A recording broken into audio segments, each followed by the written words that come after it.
He wasn't there to ask questions. He didn't pause to consider the cost. Cobra introduced a kind of justice that didn't follow rules. It enforced its own. When Sylvester Stallone stepped into the role of Marion Cobretti, he wasn't playing a hero in the traditional sense. He was something more precise and much more dangerous. Released in the wake of Rambo, First Blood Part 2 and Rocky IV, Cobra marked a shift in Stallone's on-screen identity.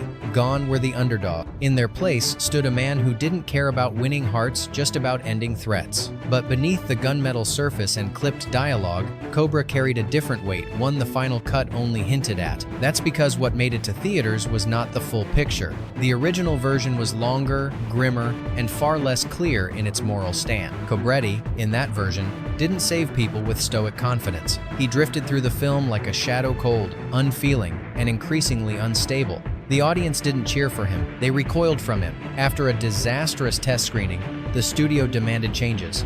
Entire scenes were scrapped, subplots disappeared, and the version that might have shown Stallone at his most raw, perhaps his most honest, was buried beneath action tropes and one-liners. Yet fragments of that darker vision still remain scattered in stills, whispered about in interviews, and embedded in scenes that feel out of place, like ghosts of a different film. These are 20 weird facts you didn't know about Cobra, a movie that wasn't just edited for length. It was redesigned to hide what it almost revealed. Fact 1. The longer cut was almost a psychological thriller. The version of Cobra that hit theaters felt streamlined, quick, intense, and visually striking. But that wasn't how it was originally conceived. The film's first cut was over 2 hours long, and it reportedly painted a much darker, more psychological portrait of its central character. According to crew members and editors, the longer version didn't just contain extra action. It lingered on Cobra's silence, his disconnected behavior, and moments that hinted he was far more damaged than heroic. In one scene that never made the final cut,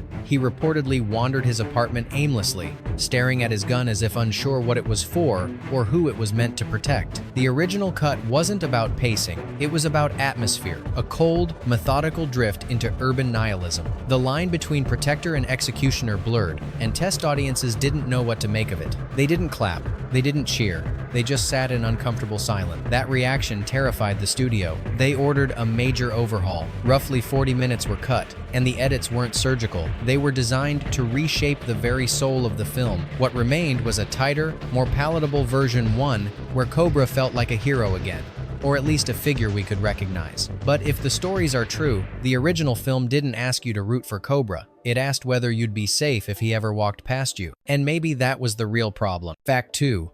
The novel it's based on was far more cynical. Before it was a film, Cobra was an adaptation loosely based on the crime novel Fair Game by Paula Gosling. But while the book provided the skeleton, the soul of the original story was far more grounded and morally gray than anything that made it to screen. The novel focused on a detective who wasn't a renegade hero, but a man caught between duty and personal fear.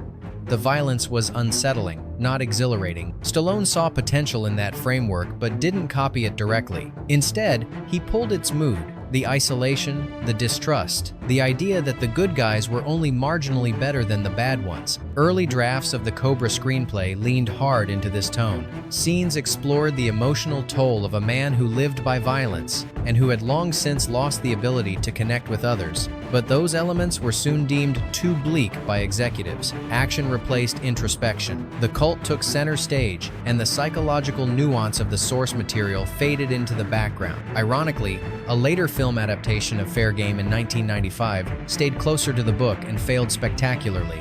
It lacked the momentum of Cobra, but also failed to recapture the depth of the novel. In the end, Cobra became something else entirely. A mutation. A film with the DNA of something smart and disturbing buried under muscle, bullets, and edited silence. Did Stallone adapt a story or overwrite it? Fact 3. Audiences didn't just dislike the first cut, they feared it. When the first audience screenings for Cobra took place, executives expected notes about pacing or action. What they got was something different: discomfort. The original version of the film didn't just entertain less, it actively unsettled viewers. The early cut reportedly leaned into emotional absence. There was little music during key scenes. Cobra barely spoke. Violence happened without catharsis, without drama, just abrupt, cold efficiency. One scene involved Cobra interrogating a suspect using pressure tactics that went well beyond what was legal or even logical. And he did it without blinking. The response was immediate. Audience members didn't walk out, but they left the theater in silence. Feedback cards described the film as draining, dark, and inhuman. The studio realized they didn't just have an action movie, they had a psychological document that looked like one. Within days, a full re-edit was ordered. Scenes were softened or removed. Dialogue was inserted. Brigitte Nielsen's character was brought forward to add warmth. Even the score was rewritten to create emotional cues where none existed before. Still, shadows of the original remain. The coldness in Cobra's eyes, the long pauses that feel too long, the subtle suggestion that he's not just emotionally distant, he might be emotionally extinct. Was the first cut a failure or simply a film that looked too directly into something we weren't meant to see? Fact 4. The Night Slasher was built from real-life fear.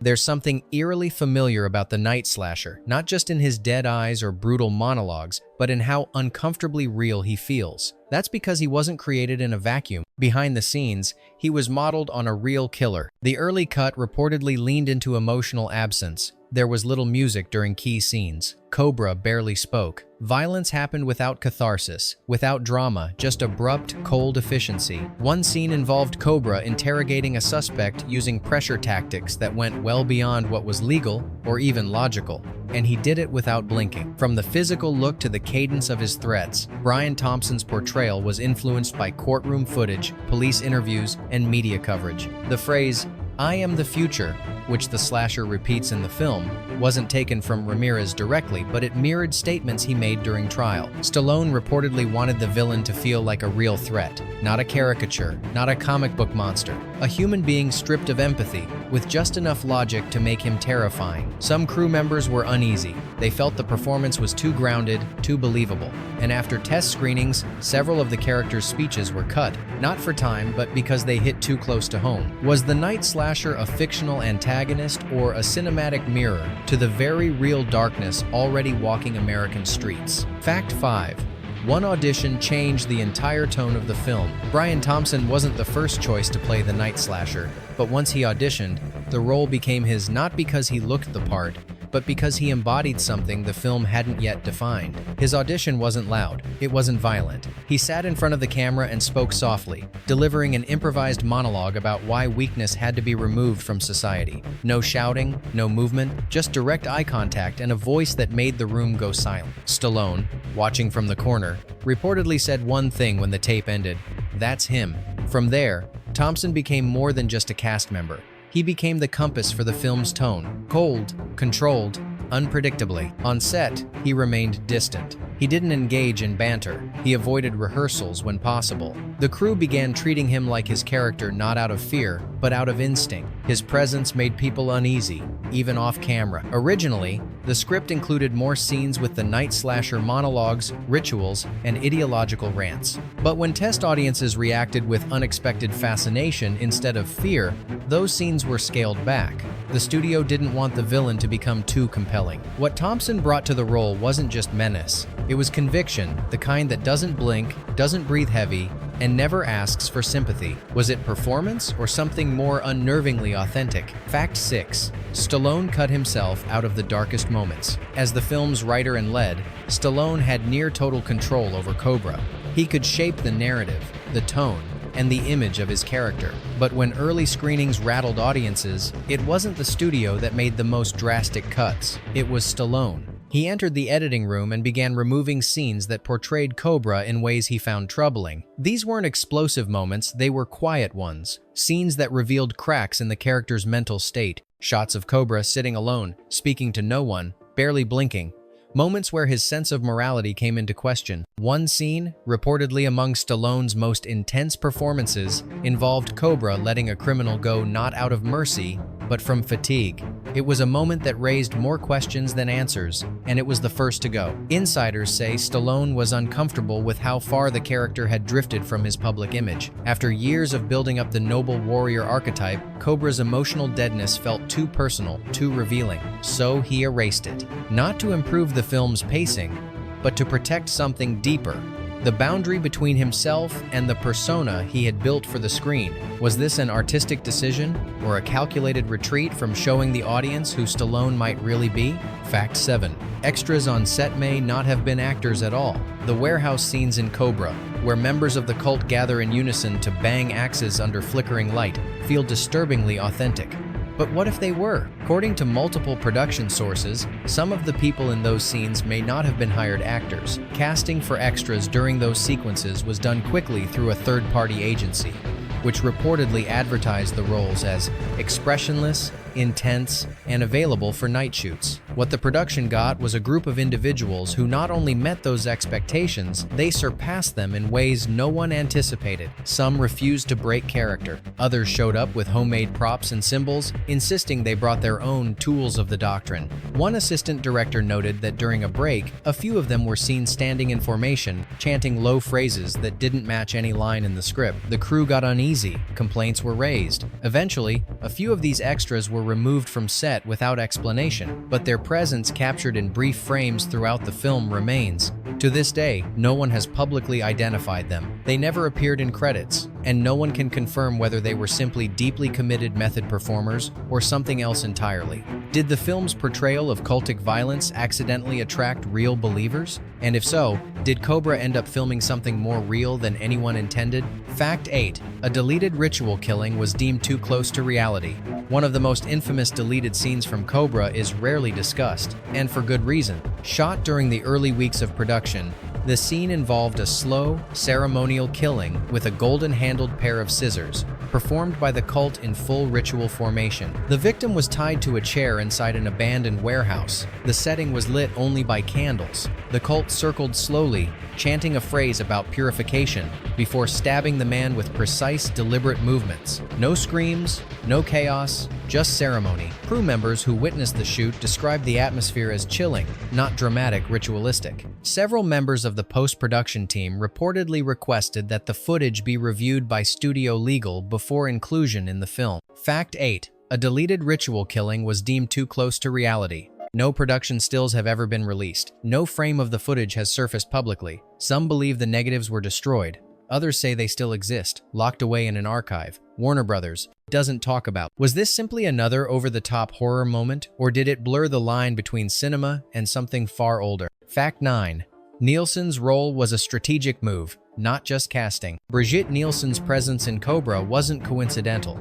At the time, she was Stallone's wife, but her casting wasn't just a personal choice. It was a strategic move to humanize a film on the verge of emotional collapse. Early cuts of the film painted Cobretti as so cold, so emotionally unreachable, that test audiences struggled to connect with him. In response, producers pushed for more scenes between Cobra and Nielsen's character, Ingrid, even if it meant disrupting the flow of the story. The changes were subtle but intentional.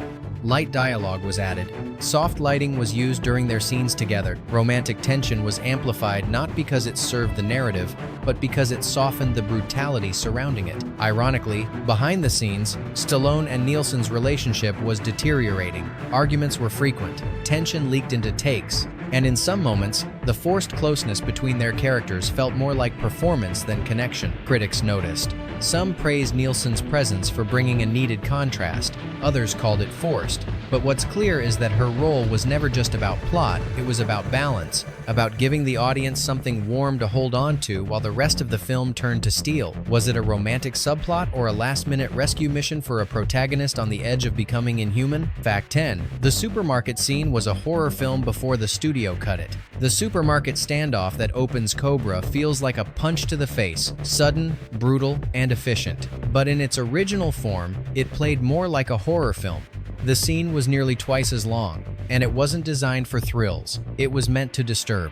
The killer wasn't introduced with yelling. He drifted through aisles, muttering about corruption and blood, smashing jars as shoppers trembled in silence. Cobra didn't charge in. He waited, built his gun in silence, walked inside like a ghost with a purpose. Deleted moments include Cobra passing by a wounded woman and barely glancing at her, and a longer exchange with the gunman not to negotiate, but to unnerve. In one cut line, Cobra asks, "What do you want the world to look like when this is over?" No answer, just a stare. Then the shot. The original ending of the scene had Cobra standing over the body longer, repeating his infamous line, "You're the disease," not as a threat, but as a self-justification. Test audiences didn't respond well. They felt no relief, no triumph, just emptiness. The studio shortened the scene dramatically. What remained still hits hard, but the psychological unease was removed. Was this about tempo? Or about toning down a protagonist who already felt more predator than protector? Fact 11. The cult's message was too close to real-life extremism. The antagonists in Cobra weren't cartoon villains. The New Order was constructed to be methodical, ideological, and eerily plausible. And that realism became a problem once the studio realized how closely their philosophy mirrored real-world extremist groups. Early versions of the film included scenes showing cult members recruiting teenagers, distributing propaganda, and justifying violence through apocalyptic rhetoric. One scrap scene reportedly featured a member explaining that weakness is contagious and the cure is pain. Studio lawyers stepped in. They worried the film could be interpreted as a depiction or worse, an endorsement of actual fringe ideologies. A subplot involving a sympathetic government official protecting the cult from investigation was also cut entirely. Fact 11. The cult's message was too close to real-life extremism. The antagonists in Cobra weren't cartoon villains. The New Order was constructed to be methodical, ideological, and eerily plausible. And that realism became a problem once the studio realized how closely their philosophy mirrored real-world extremist groups. To avoid controversy, the cult's motivations were reduced to vague slogans and physical threat. The result was a more digestible villain, one with axes and shadows, but no coherent belief system. Fact 12. The final fight took place in a real factory with a haunting reputation. The grimy, fire-lit factory, where Cobra faces off with the Night Slasher, wasn't a set. It was a real, abandoned steel plant outside Los Angeles, chosen for its decay and silence. But that silence wasn't peaceful. It was the kind that hinted at things better left forgotten. According to location scouts, the factory had been closed for years.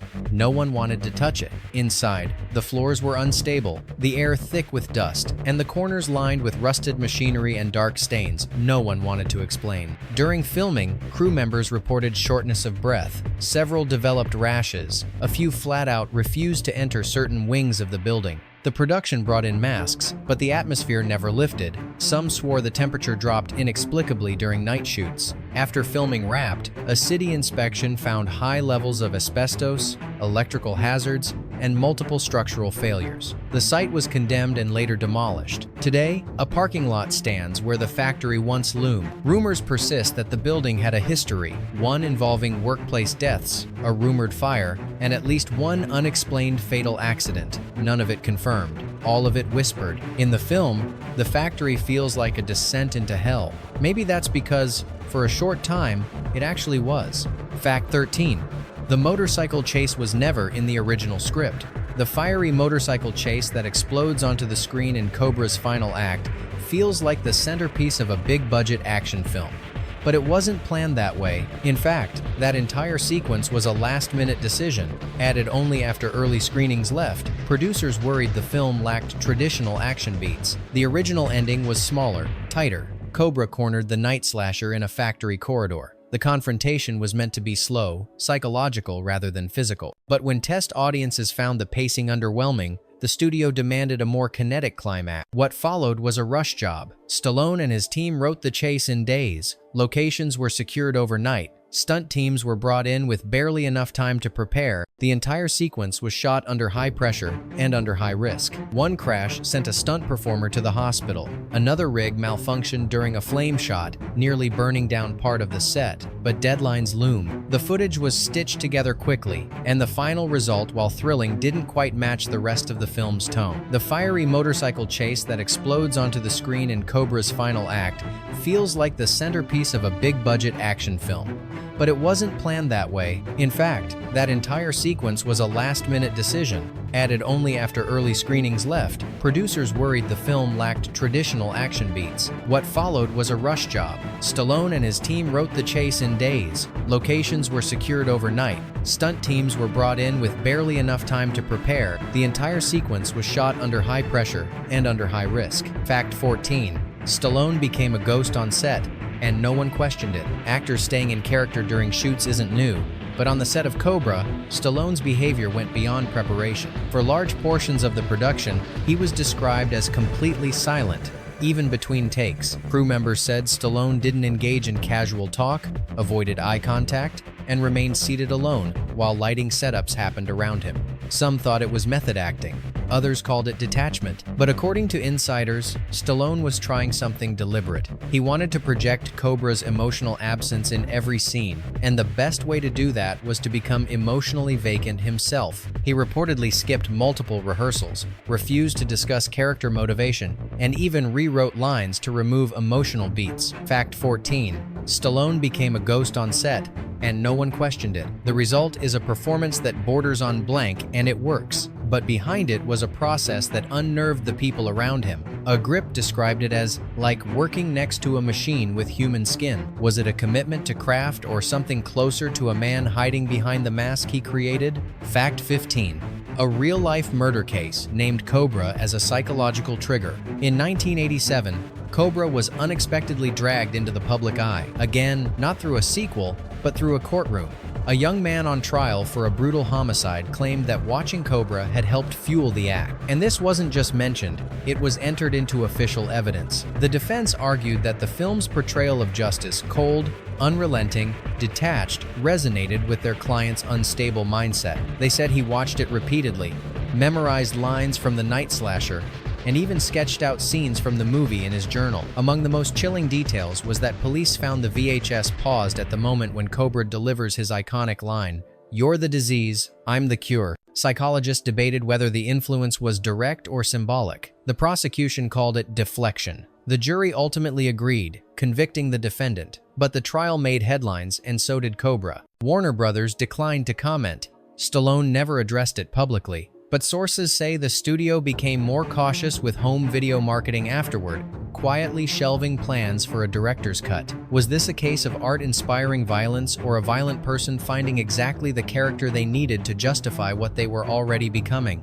Fact 16. Stallone's original tagline was too dangerous to approve. Before settling on the now iconic "Crime is a disease, meet the cure," Cobra was set to debut with a tagline that hit harder and cut deeper. Stallone had proposed something far more aggressive. "Don't run, you'll only die tired." It wasn't clever, it wasn't metaphorical. It was a threat, a direct, unapologetic declaration of Cobra's role in the story. Marketing executives were alarmed. Legal advisors flagged it immediately, calling it a liability in poster form. The 1,980 seconds were already witnessing growing concerns around glorified police violence, and Warner Brothers didn't want to fuel the fire. The tagline was killed internally. In its place came something still tough, but vague enough to pass without protest. But that didn't stop early promotional mock-ups from leaking. Years later, a few European markets even used loose translations of the banned line on VHS covers. It became an underground legend, a fragment of the Cobra that might have been. More than a marketing debate, it revealed something deeper, that the film wasn't always meant to portray Cobra as a reluctant hero. In early drafts, he was the weapon of last resort, feared as much as revered. Was the tagline too dangerous or simply too accurate for what the film really wanted to say? Fact 17. The cult was meant to be a system, not a symbol. In the final version of Cobra, the axe-wielding cult serves as a dark force, dangerous, yes, but vague in purpose.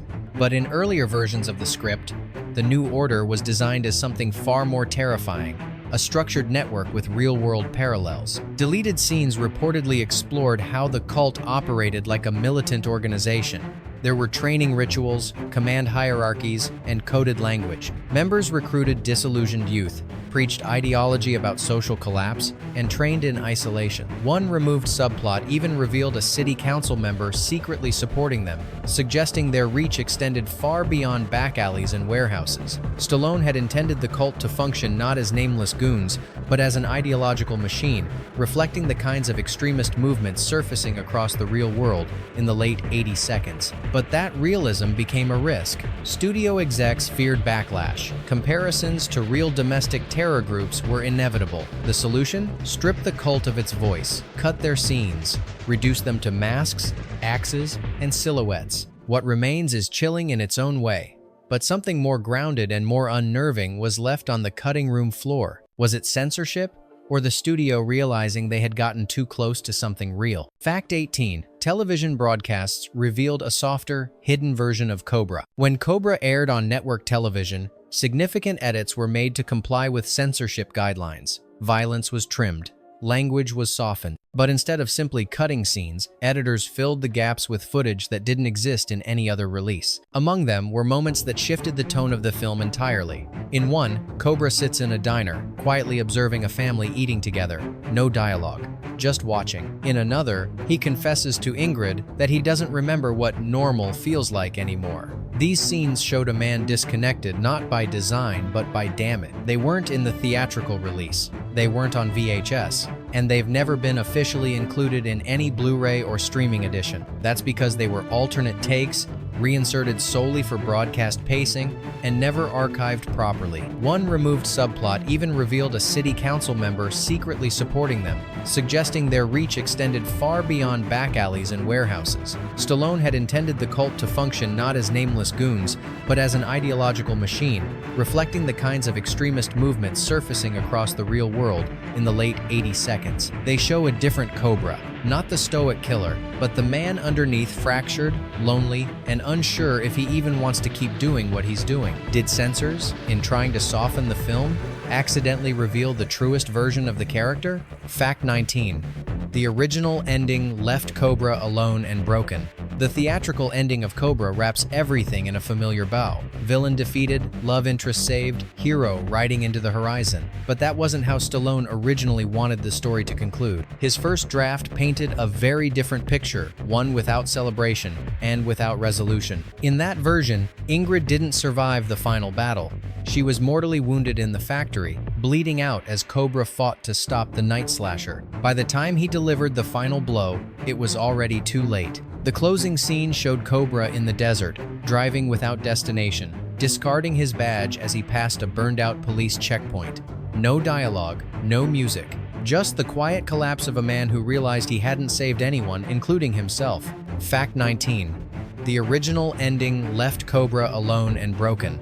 Still, traces of the original survive. A lingering shot of Cobra staring into nothing after the final fight. A look that doesn't match the energy of the rest of the scene because it was never meant to be there. Did the alternate ending go too far into hopelessness, or did it simply tell the truth about what happens when violence is all that's left? Fact 20. The iconic Cobra car disappeared without a trace. The sleek, customized 1950 Mercury in Cobra isn't just a car, it's an extension of the character. Brutal, low-slung, and built like a battering ram, it became an instant icon. But after filming Wrapped, that car vanished and no one has seen it since. Officially, it was supposed to be transported to a Warner Brothers promotional garage. But somewhere between the studio lot and a storage facility, the car disappeared. At first, everyone assumed it was a paperwork issue. Then came whispers it had been stolen. Insiders say the vehicle was insured for a significant amount north of $250,000. Warner Brothers filed a quiet report, but the theft was never publicized. One theory claims a stunt coordinator took it as collateral for unpaid bonuses. Another points to an outside collector who allegedly acquired it through back channels. Over the years, there have been sightings. A near-identical vehicle showed up at a private car show in Nevada. Another was spotted in a shipping manifest headed to Eastern Europe. But no sighting has ever been verified. When asked about it in an interview, Stallone smirked and said, "Maybe Cobra didn't stop driving." The sleek, customized 1950 Mercury in Cobra isn't just a car, it's an extension of the character. Brutal, low-slung, and built like a battering ram, it became an instant icon. But after filming Wrapped, that car vanished and no one has seen it since. Bonus fact, a sequel was written, but no one wanted it seen. While Cobra left its mark as a standalone relic of 1980 seconds brutality, Stallone didn't intend to leave it there. Shortly after the film's release, he quietly drafted a sequel. The title, Cobretti, Shadow Wars. This wasn't just a follow-up, it was a departure. The treatment positioned Cobra years later, no longer a police officer, but a government asset operating in the gray. He worked alone, eliminating threats that weren't acknowledged on the record. Homegrown extremists, rogue federal agents, black ops gone wrong. The tone of the script was closer to a psychological spy thriller than an action film. Cobra barely spoke. He lived off the grid. He was broken, but functional, used by the system that once tried to silence him. Violence hadn't ended. It had become a routine. Stallone pitched the treatment to select producers, but the response was cautious. The industry wanted spectacle, not existential dread. A quiet man operating in the shadows, haunted by what justice had turned him into? That wasn't marketable, not in the late 80 seconds, not with Stallone's name attached. The script was shelved, never leaked, never developed, and Stallone never brought it up again, at least not directly. But echoes of Shadow Wars seem to ripple through films like Demolition Man and Judge Dredd, both of which feature bleak futures shaped by the abuse of control. Was the sequel too ahead of its time? Or was it too honest for the myth Cobra had become? Beneath the smoke, leather, and iconic one-liners, Cobra was never just an action film. It was a warning. Or maybe it was a confession of what happens when we stop asking why justice is served and start celebrating how. So now we ask you, if the original cut had been released, would Stallone's most feared character also have been his most honest? And what other films, buried edits, or lost truths deserve to be unearthed next? Subscribe to Behind the Fact, where we look past the credits and into the shadows they leave behind.